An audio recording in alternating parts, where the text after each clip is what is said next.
নমস্কার, আপনাদের সবাইকে স্বাগত আপনাদেরই প্রিয় পরিবার চায়ের ঠেকে, যেখানে আপনারা শুনতে পাবেন ভিন্ন স্বাদের কিছু গল্পের সমাহার। গাড়িটা যখন দার্জিলিংয়ের খাড়াই পথে এসে ম্যালের কাছে দাঁড়ালো, তখন ঘড়িতে বিকেল 5টা। সারা রাস্তায় মাঝে মাঝেই বৃষ্টি হচ্ছিল, কিন্তু যাত্রা শেষের আধ ঘন্টায় বৃষ্টিটা এলো জাঁকিয়ে। শিলিগুড়ির ছেলে অপূর্ব এসব রাস্তায় চলে তার বহুদিনের অভ্যাস। সে ভরসা দিয়েছিল যতই আবহাওয়া খারাপ হোক না কেন, ঠিক 5টার মধ্যেই সে হোটেলে পৌঁছে দেবে আমাদের। কাদামাখা রাস্তার একপাশে গাড়িটা পার্ক করে সে বলল, আপনারা হোটেলের ভিতরে গিয়ে ওদের লোককে এসে মালপত্রগুলো নিয়ে যেতে বলুন স্যার, আমি আছি। আমরা মানে আমি, অতুল, সমাপ্তি আর রঞ্জনা একসঙ্গে ঢাল বেয়ে উঠে এলাম হোটেল রজার্স ভিলা রিসেপশনে। কাঁচের দরজা ঠেলে ঢুকতেই ভিতরের উষ্ণতায় শরীর জুড়িয়ে গেল। ম্যানেজার মিস্টার রয় কলকাতার লোক, মাঝ বয়সী, এক মুখ হাসি নিয়ে নিজের ঘর থেকে বেরিয়ে এসে খ্যানখ্যানে গলায় একটা গুড ইভিনিং ছুড়ে দিলেন।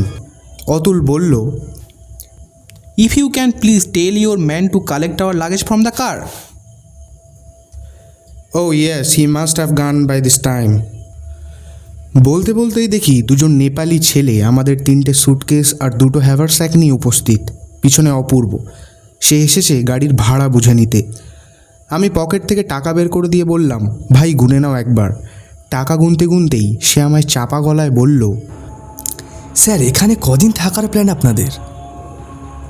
আমি একটি বিরক্তই হলাম তার এই প্রশ্নে। বললাম, কেন বলো তো? দিন 3 আছি আমরা। না স্যার, আসলে তা নয়, মানে যদি তার আগেও দরকার হয় জানাবেন, এই আমার ফোন নাম্বার।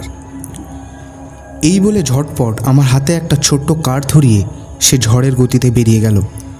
দার্জিলিংয়ে এসে পৌঁছতে পারার আনন্দে ক্রমশই ভুলে গেলাম অপূর্বের কথা। এই রজার্স ভিলা হোটেলটা পাহাড়ের গায়ে 4টে ধাপ কেটে বানানো। প্রথম ধাপে বেশ বড় রিসেপশন আর লবি, তার উপরের 2টো ধাপে সব মিলিয়ে খানকয়েক কামরা। একদম ওপরে কি আছে বোঝা গেল না। আমাদের তেতলায় 2টো ঘর, সামনে এক ফালি কাঁচে মোড়া বারান্দা, সেখানে চেয়ার টেবিল পাতা আড্ডা মারার জন্য একেবারে অনবদ্য। সমাপ্তিকে অনেকক্ষণ ধরেই দেখছি না, খোঁজ করতে জানা গেল সে তাদের ঘরে বাথরুমে ঢুকেছে। আমরাও নিজেদের ঘরে এসে জিনিসপত্র বার করে গুছিয়ে নিলাম তাড়াতাড়ি। বাথরুমে ঢুকে দেখি সেটা পেল্লায়, কিন্তু অনুপাতে আলোটা একটু কম। একটাই জানালা, তাও সেটা বন্ধ। ভারী মিষ্টি একটা ফুলের গন্ধ ঘুরে বেড়াচ্ছে চারিদিকে। ভাবলাম রুম ফ্রেশনার দেওয়া হয়েছে বুঝি, কিন্তু আমি নিশ্চিত এই গন্ধ কোনো বাজার চলতি রুম ফ্রেশনারের গন্ধ নয়। এক ধরনের পাহাড়ি লিলি ফুলের গন্ধ এটা। জানালা বন্ধ, অন্য কোনো ফাঁক ফোকর চোখে পড়ল না। ঘরে ফিরে এলাম। সামনের বারান্দায় আলো জ্বলে উঠেছে। রঞ্জনা আমাদের জন্য মেনু কার্ড নিয়ে বসে, অতুল ছবি তুলতে ব্যস্ত।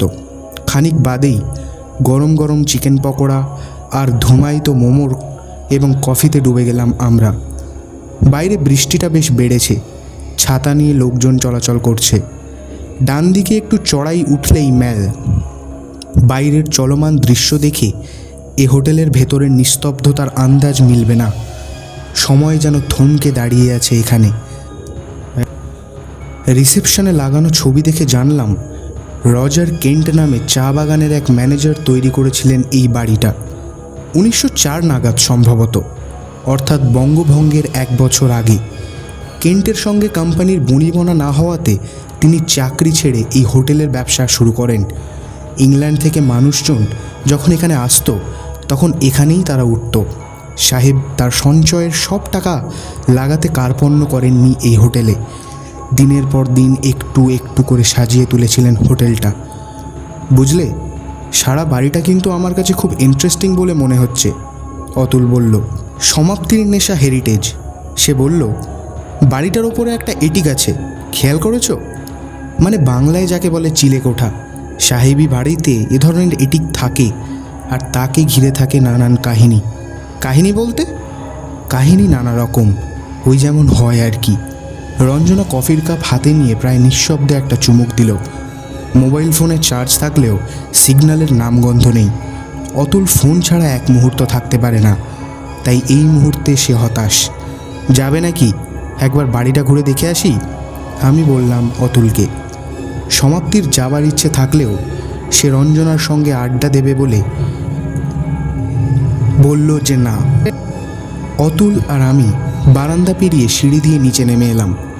ডান দিকে ঘুরলে রিসেপশন, আমরা বাঁ দিকে গেলাম।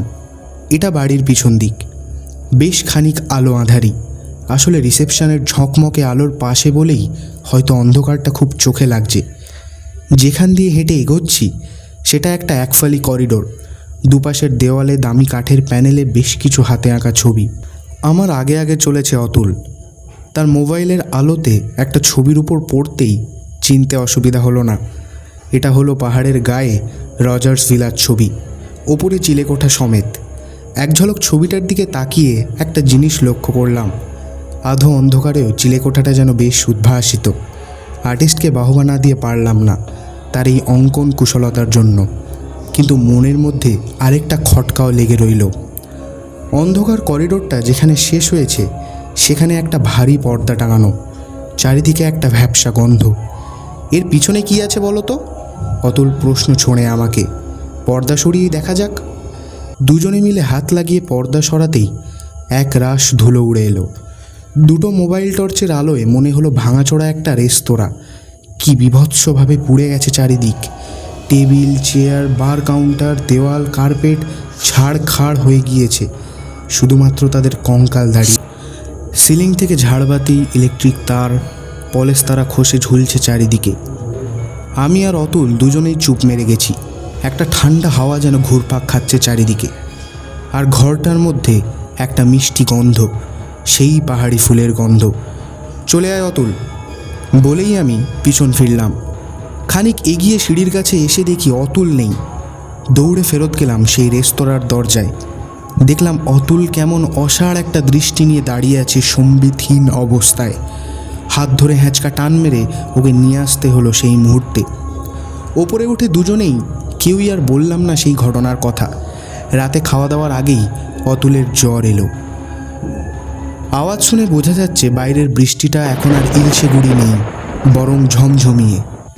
অতুলকে বিছানায় শুইয়ে তার গায়ে একটা চাদর আর কম্বল চাপা দেওয়া হয়েছে। রিসেপশন থেকে আমি গিয়ে একটা থার্মোমিটার নিয়ে এসেছি খানিক আগে। প্রায় 103 ডিগ্রির কাছাকাছি জ্বর।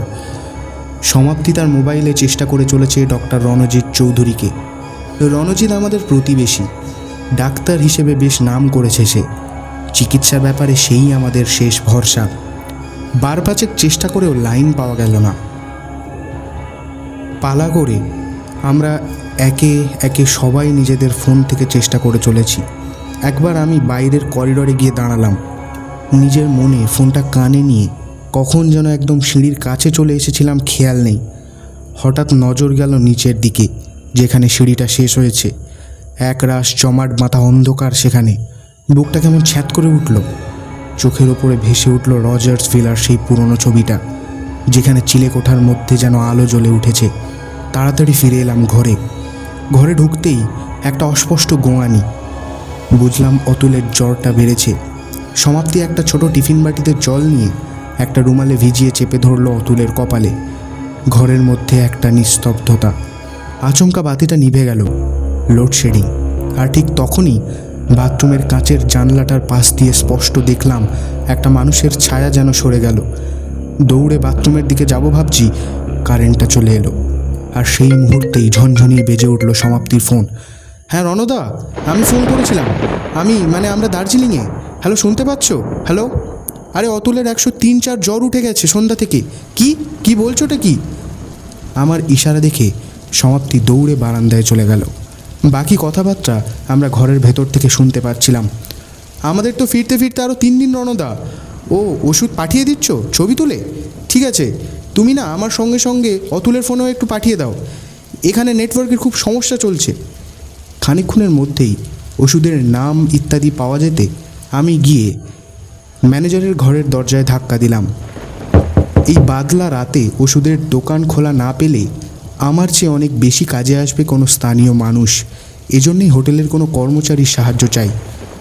Mister Roy, can you please open the door? ভিতর থেকে একটা অদ্ভুত খ্যাসখ্যাসে গলায় প্রশ্ন এলো। Who's that? নিজের পরিচয় দেওয়াতে কাজ হলো, কিন্তু খুট করে চিটকিনিটা খুলে যে মানুষটা আমার সামনে এসে দাঁড়ালেন তিনি যেন এক অন্য মানুষ। গলার শর্ত পাল্টে গেছেই, সেই সঙ্গে খানিক আগে আলাপ হওয়া হাস্যমুখ মানুষটাও যেন কেমন বদলে গেছেন।